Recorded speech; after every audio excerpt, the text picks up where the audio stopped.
stepped off the Portuguese galley at Ubatuba in the spring of 1552, his heart heavy with the cacophony of crashing waves and alien forest calls.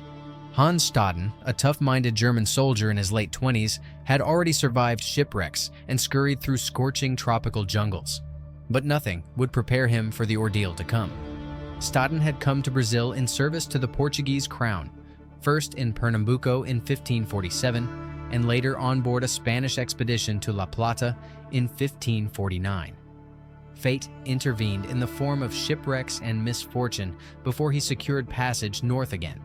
By 1552, he was hired as a gunner on the coast of São Vicente, doing what he knew best, loading and firing cannon to protect European interests. One humid afternoon, while out on a hunting excursion with local Portuguese hunters, Staden was ambushed. A band of Tupinamba warriors, fierce allies of the French and sworn enemies of the Portuguese, seized him. In their eyes, he was not a foreign traveler, but an enemy combatant, and perhaps soon, dinner. They marched him into the interior. Two men, Jepipo Wasu and Alkindar Miri, as he later learned, had captured him. They stripped off his clothes and smeared his body with red pigment, adorning him with necklaces and shells. The forest echoed with their ritual songs and dances as they paraded their captive through a dank green twilight. He was taken to a small village called Ubatuba, modern-day Ubatuba, where he believed that at any moment ceremonial spears would be thrust into his flesh. For the Tupinamba, prisoners of war were sacred sacrificial meals. To devour an enemy was to absorb their strength, an act so bound in myth and honor that a warrior welcomed death as glory. Every night, Staden lay chained in a cramped hut while the scent of roasting meat drifted in. He heard bones crack in the fire. On one horrifying morning, a steaming bowl of soup was placed before him, an unsuspecting broth in which tiny skulls floated, remnants of children's heads from previous feasts. He watched the Tupinamba warriors butcher and cook the flesh of their late captives. The brutality was excruciating, yet methodical, almost ritual. First the killing and dismemberment, then the sharing of flesh. He was told it was the enemy's honor to be devoured in joyous thanksgiving. The atmosphere was wild, festal, and savage. Nights melted into weeks as the captive German resolved to survive. He learned the language, he observed the leaders, he gauged fear and favor. He lied about being French, thinking it might save him. After all, the French had trade ties with the Tupinamba. But a French traitor came, and when confronted, Staden was revealed as Portuguese after all. The trap snapped shut.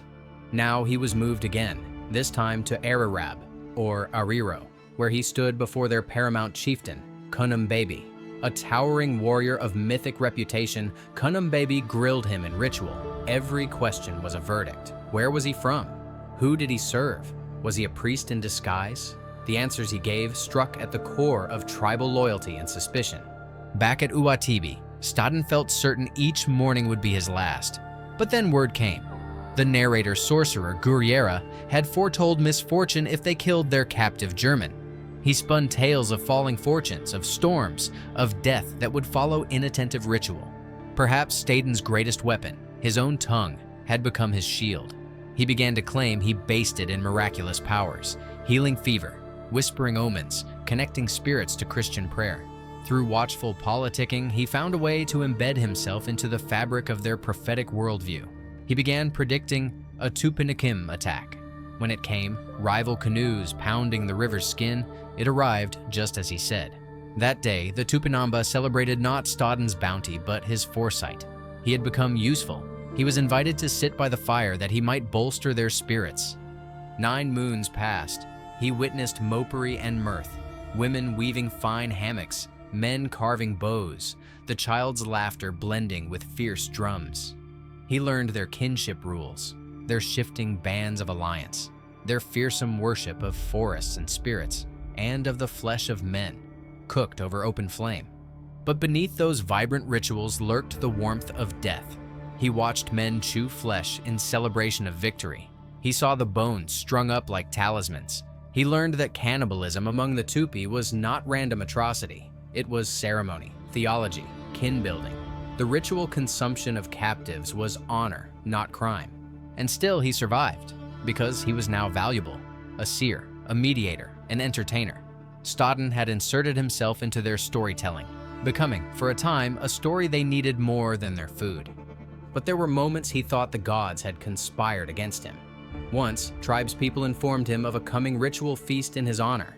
He was told masks would be worn, drums would beat, poison might choke his blood before the cut was made. Some nights, he prayed to his Christian God in a silent, trembling pilgrimage of hope. As winter turned warmer, the French returned to the coast. A vessel dropped anchor, banners fluttered, promising of trade, rum, and escape. He bribed, he bargained, he begged in Tupi and broken Portuguese. At last, they agreed. Should he radio back to Ubatuba via canoe, they would ferry him north. And so, one dawn, the French ship's crow's nest spotted a lone canoe gliding through mist. In it, Hans Staden, gaunt, scarred, silent to the shock of his rescuers. He was plucked aboard and sailed north on February 22nd, 1555, arriving at Honfleur in Normandy, where he stepped onto European soil again. The story should have ended with silence. Instead, he published one of the era's most electrifying travel accounts. In Marburg in 1557, with the backing of Dr. Johann Dryander and printer Andreas Kolbe, he released Wahrhaftige Historia und Beschreibung einer Landschaft der wilden Nacketen, grimmigen Menschfresser Leuten, a title so vivid it dripped blood.